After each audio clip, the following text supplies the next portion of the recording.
All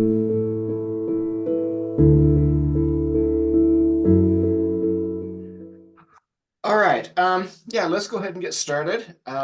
Welcome everyone, and I'm sure we'll have more people joining as time goes on here.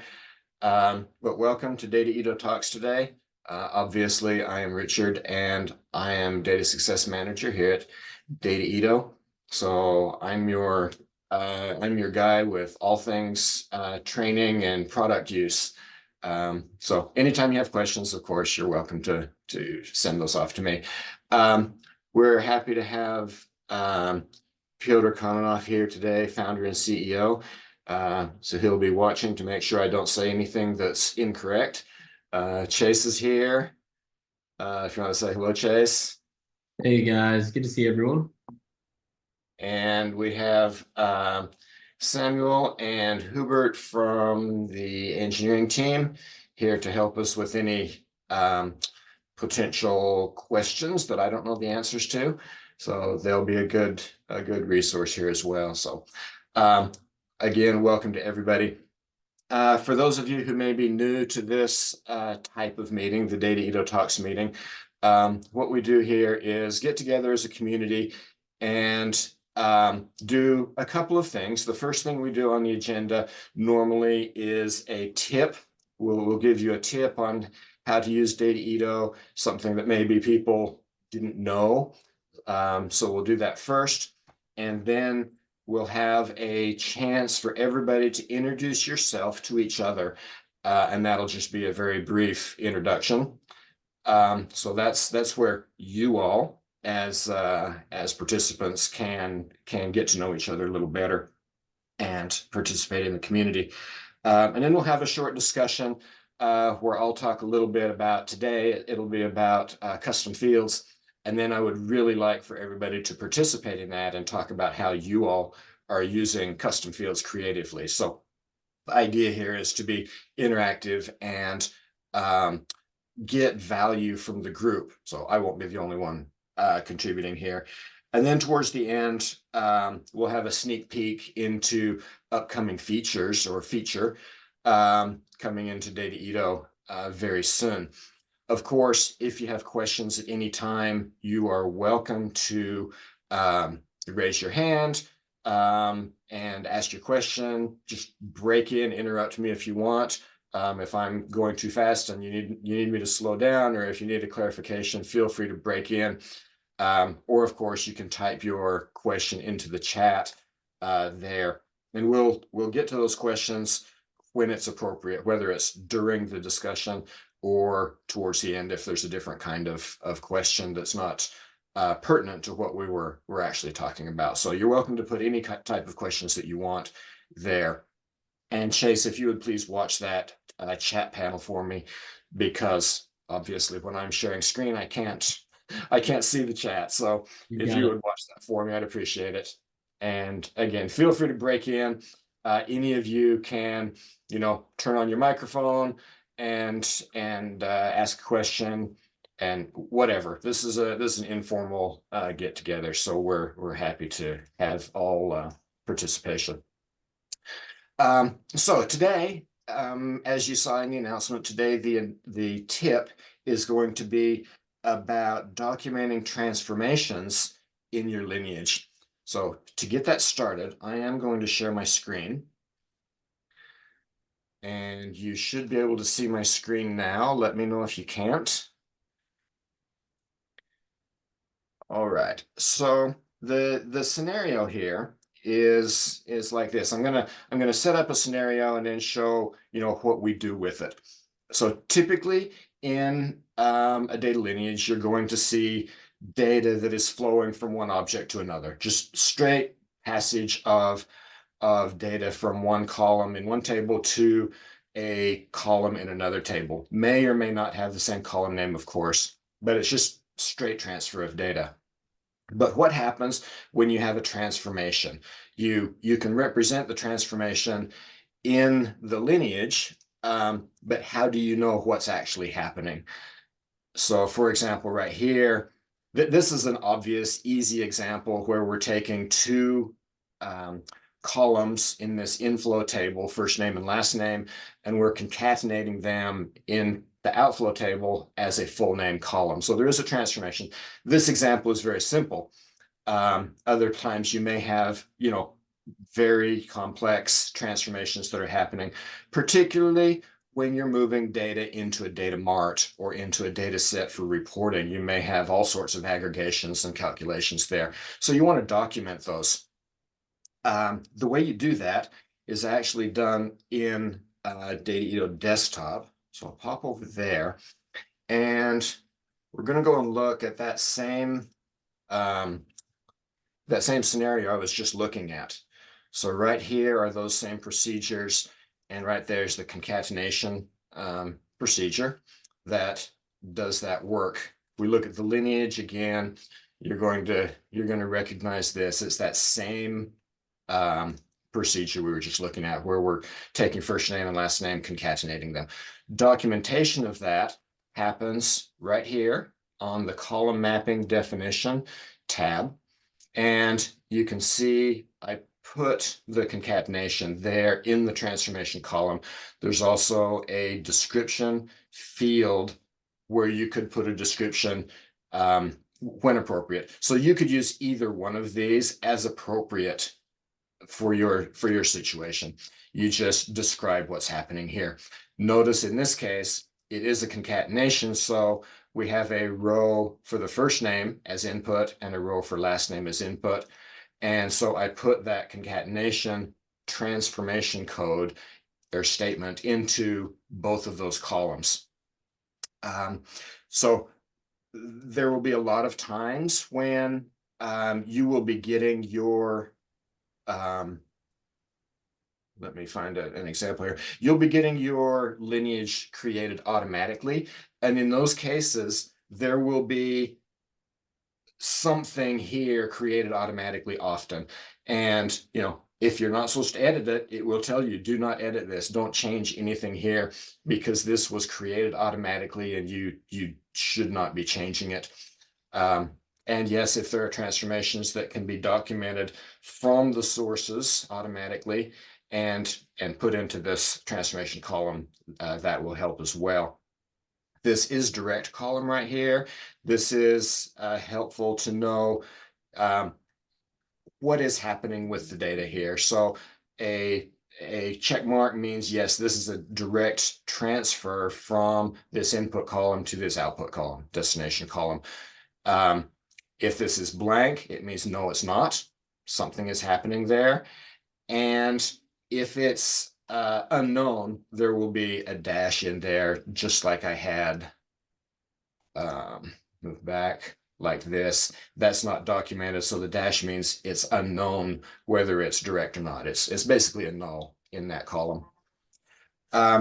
So those you can document those right there on that column mapping definition tab, and it will save it into your repository. Currently in the portal, you won't see that documented yet. You won't see that description or transformation column yet. That is upcoming in a future version, I believe. Correct me if I'm wrong, anybody there? But yeah, in current version, yes. I'm just looking on the development version, and you can double click and see the details. Okay, so right now I just double click this, and it's giving this minimal information about this outflow table.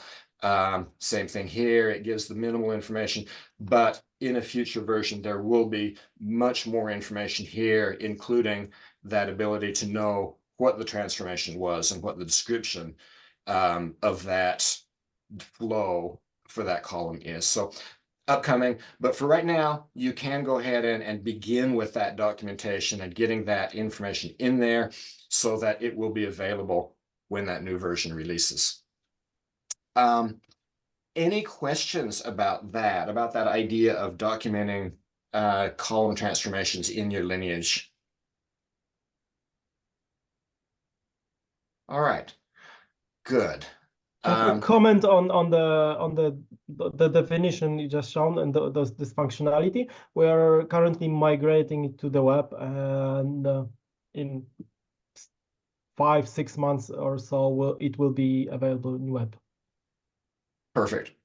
Yeah, right now this stuff, building this is in desktop only. So for now, do this work in desktop.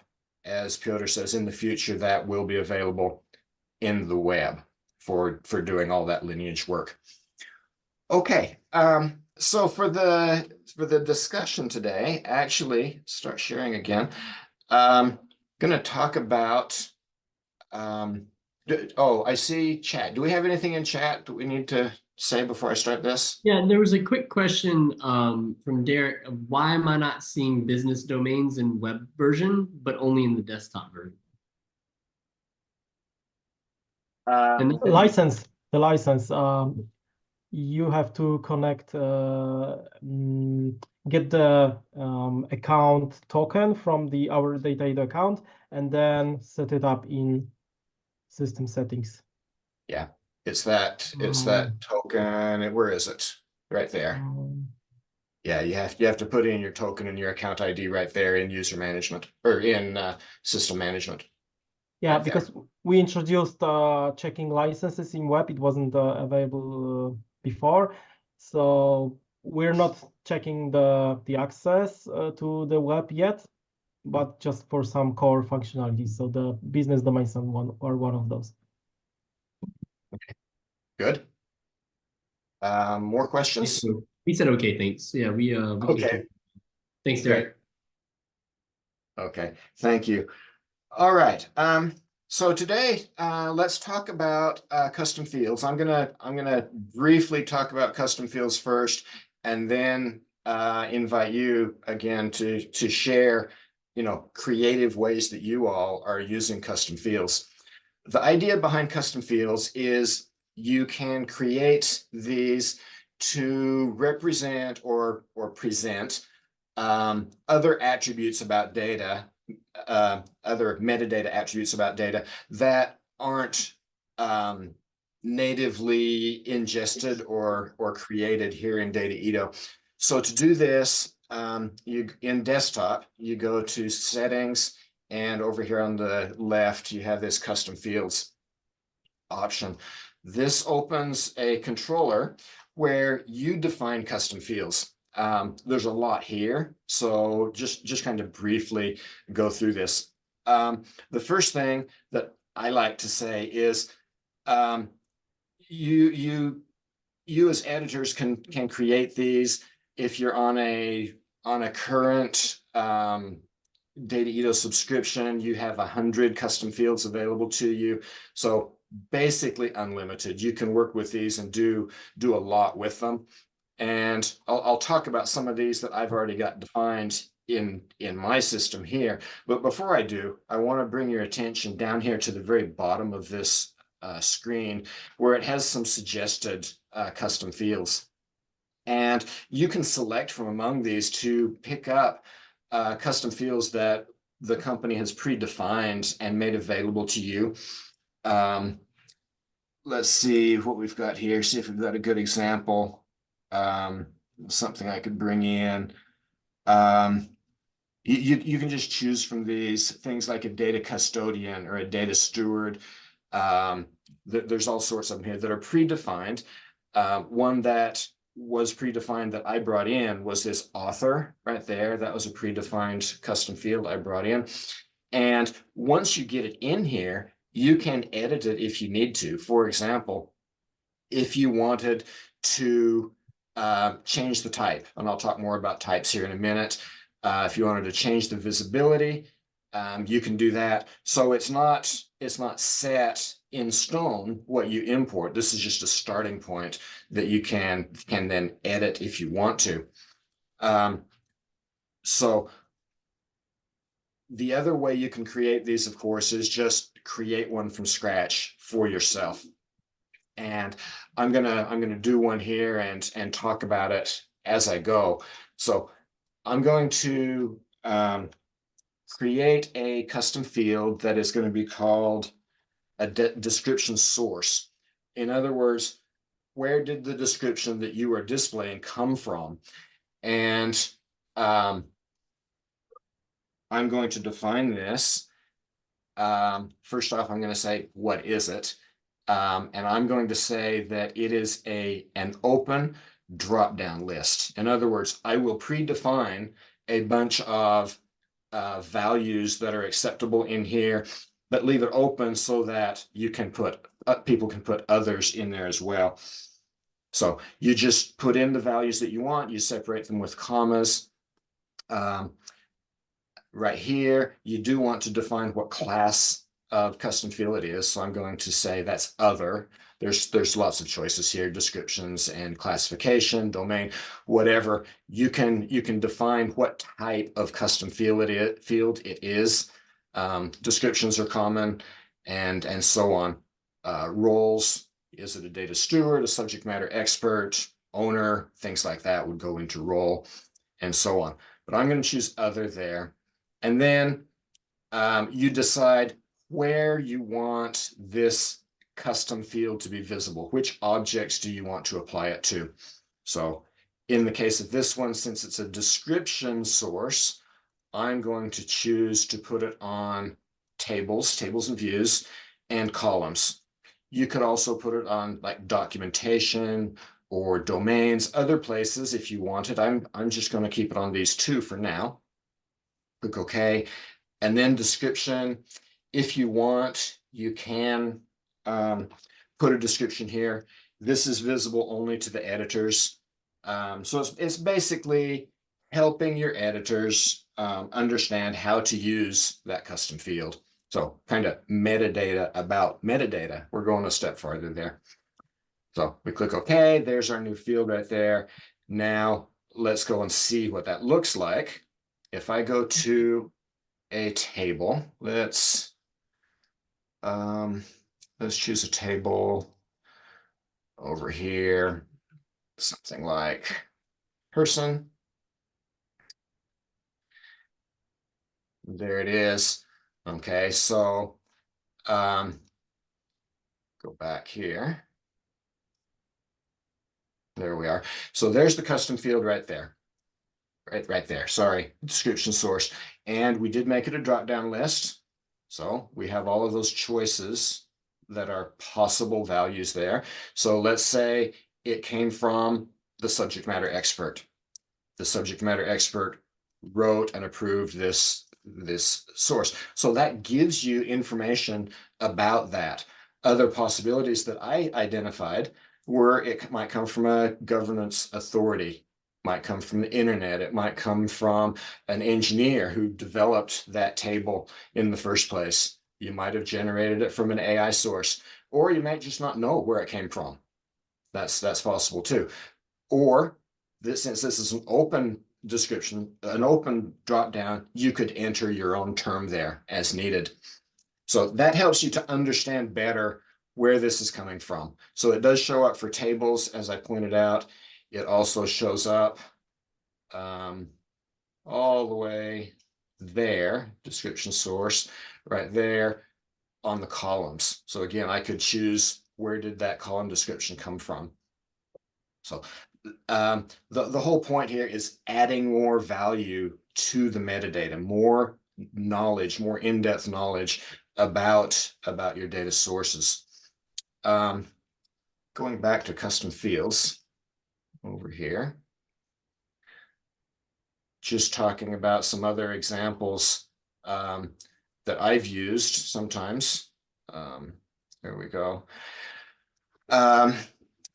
Some that I like are the subject matter expert right there. So you can add a person's name that people can contact if they have questions about something in the catalog, because there will probably be times when something isn't documented completely for every person, and so this gives people to go ahead and ask a question. They know who to contact to ask a question about this data source.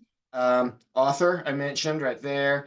This is one where going along with the description source, you could say, who was it that generated that?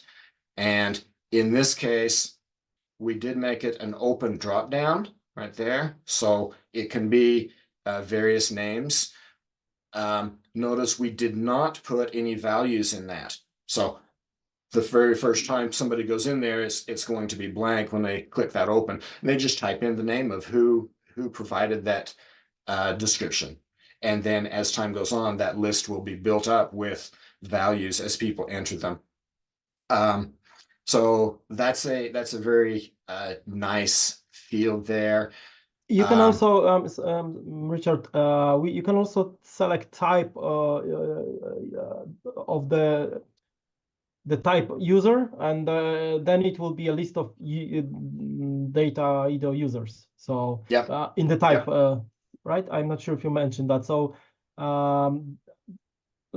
field below, right? There's a user. Is there user? No. Yeah. So for example, owner is that type of a field right now. It's defined as a user selection, and that is right there towards the bottom of the list. So yes, in that case, the drop-down list will be populated with the names of people who have accounts on Dataedo portal. That's where that list of people comes from. And so you can select from that list. That's a closed list. You can't type into it. Similar to the drop-down list that's closed, except that is where you define the list. The user selection, it comes from the list of users. Other types here, of course, freeform text, tags, numbers, dates. There's all different types of custom fields that you can define. Right here's a Boolean checkbox. Lots of different ways that you can identify or type your new custom field. Yeah, I would like to mention one implication of the user selection type is that if you select this one over the text or list, you'll be able to build workflow rules around it. So yeah, if you'd like to, so for instance, owner or subject matter expert, if you'd like to restrict access to those roles in workflows, then I advise using user selection rather than list or text. And you can always you can define as many users you like. They're not constrained in Dataedo. Just like a dictionary of users is not. The editor licenses are. Oh, okay, good to know. Thank you for clarifying that. And of course, the workflow feature module is being continually built up and becoming more developed with each release. I see a couple of questions in the chat. Do we have something to break in with? No, the one that was raised will probably circle back to towards the end. Okay. Yeah, all I can see is that there's a number. I can't actually see the chat itself. Another example here that I used in my previous job, I created a custom field called technical description. And the difference there is I would use the out of the box description to define these tables and columns, everything for a business user. I'd make business friendly definitions there, but often the technical people wanted more. They wanted more information, more details, and so I would use a technical description custom field to provide that for them. So that was a use of custom fields that I made. Yeah. Any questions about these ideas about custom fields that I've talked about so far? Okay. Well then, what I would like to do is ask if any of you have had really creative uses of custom fields that you'd like to share. I think we can all learn from each other. Well, it would be good to know what fields you used, even if they were not creative.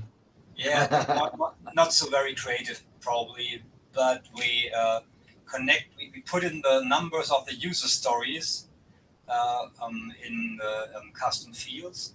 These are user stories which we set in Azure DevOps, and so we can look up in which user story the column or whatever was filled or created on the database. So like an ID, right? Yes, this is an ID from Azure DevOps. Okay. I mean, we did not build an interface between Azure DevOps and the repository of Dataedo, because I think that's maybe a step too far, but at least it's good to have the numbers of the user story so that we can find out what user story led to a field or a business object to be created. Yeah, that's a good use, and we have used something similar, but we use the version of the product that the field was added to, so similar.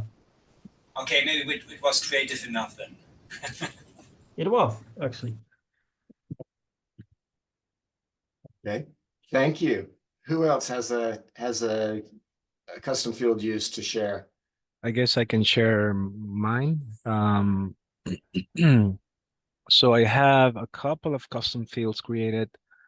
One of them is called critical data element. So if a specific field within the data set, it's considered critical, we flag that. Also, we have a couple of them created for auditing purposes, like, especially when we create single source of truth coming from multiple places, we have to involve each one of the stewards of each individual data sources that we use to validate each individual field. So we put the name of the person who validated that field. Also, we put the status of the validation, the notes, and the person who was responsible, and the date that specific field was validated. Then we added another one for how frequently the data was updated at the table level. And let me see, a sensitivity information, if the data set is public, is restricted, is confidential. So those are the use cases that we have that I can remember. That's good. That's good. Thank you. Those are good uses. And these are ways to get more information, more insight into your data sources. Those are good examples. Who else has an example? And I would be curious to know a range of number of custom fields used. So is anyone able to share how many? I mean, we're always interested to know, what's realistic to maintain. Is it, 5 to 10, more than 10? I mean, obviously we have the 100 cap, which is not realistic, but it's always, interesting to hear feedback on the amount of custom fields being maintained. I'd be interested to know if there's someone who didn't know we have custom fields.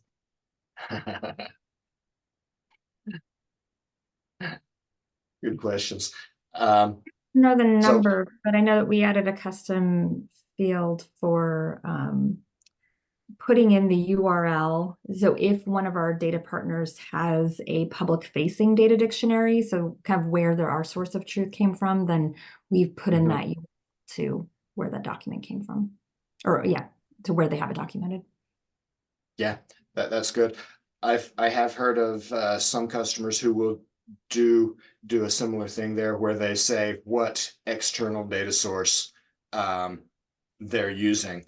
For example, they may be ingesting data from a data source they don't control. Government agencies are common this way, healthcare. So they get data from off-site, and it's one thing to know that it's coming from somewhere, but documenting where it came from is very useful.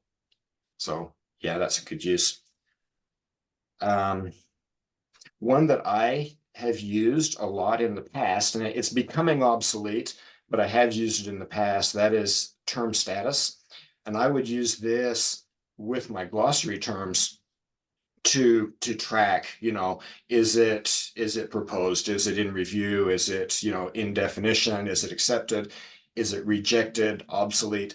Those sorts of things. I would use that term status in conjunction with an approval date. I would use that pair together to track that status of glossary terms as they go through the approval and the definition and approval process.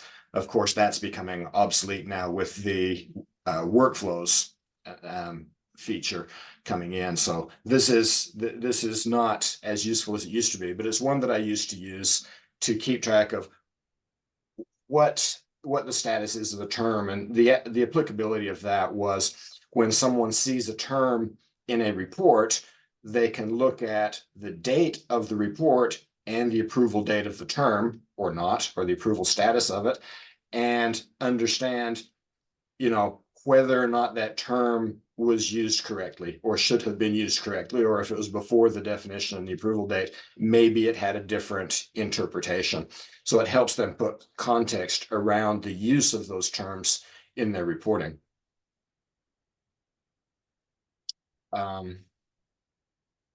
Who else has an example they would like to share? One of our customers in Canada used it to provide a description in French. So they have two languages, and yeah, to use another. Good example. Good example. On the topic of links, we did have another customer who mentioned they do saved searches in custom fields. So if you're in the web catalog and you're searching for, a specific group of things or have specific parameters, you can use that link and save it in a custom field so that it's easy to go back and have that same search. Yeah. One thing to add to that is the custom fields don't allow you to have a live hyperlink, but you can save, the text of the URL and copy and paste it into a browser. It's one extra click. So you can have the URL, it's just not an active link. All right. Thank you for sharing those. Let's move on. I'm gonna hand off to Piotr for a sneak peek about an upcoming development with Dataedo, that being custom field imports for the business glossary. Okay, thank you, Richard. Yeah, I'll present you the current functionality and actually documentation of it. So currently you can use a import descriptions feature in desktop. And you can import, if you select columns, there's a window that has a list of there's an identification of the column with table schema, table name, and well, in this case, this is a table. So for columns, there will be a column and all the columns that you can import. So title, description, and any custom fields you have on the in this case, this is a table level. Then you can copy this to Excel spreadsheet. You can then paste the data. So this will apply to business glossaries. So you will be able to paste your business glossary terms along with any custom fields, description, and any custom fields you have, and then paste it back to the window. We validate and see if we can find this object, and then there's a window that shows you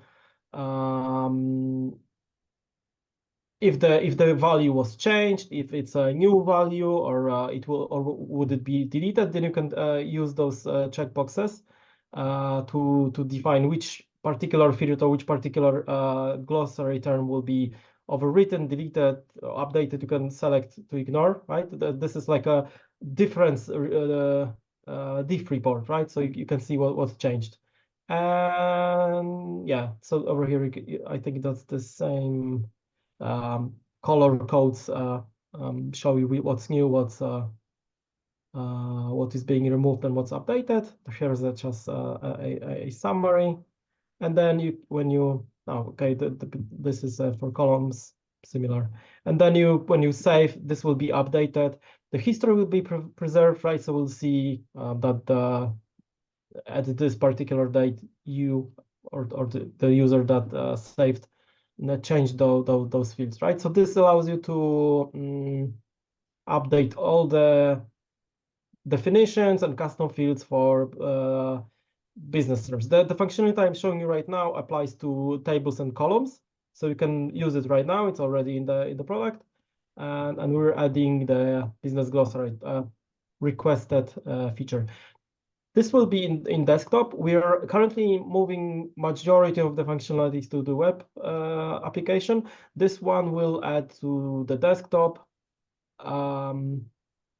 Yeah, I believe it's not very frequent use. I believe this is used mostly to migrate from spreadsheets, I suppose, right? So it wouldn't be used as often. All right. Any questions about this functionality? I can paste the link to this article on chat. Good, thanks.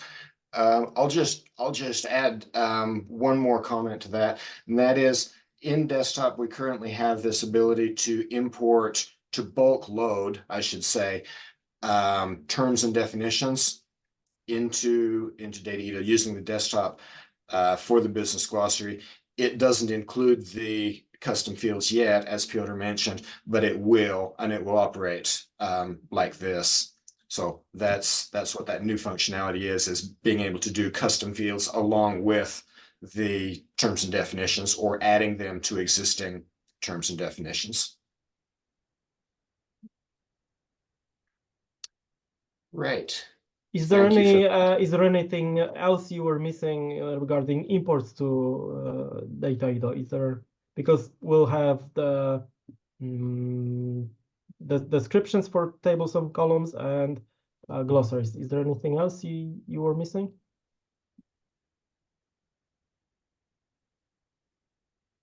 So the one that I hear people ask about is importing their lineage descriptions, the lineage structures, and we have that capability in interface tables. Yes, and we either already added or are adding the UI interface for that, so you can also copy and paste. So there's on the import screen, there's an option to import by pasting in using UI. Yeah.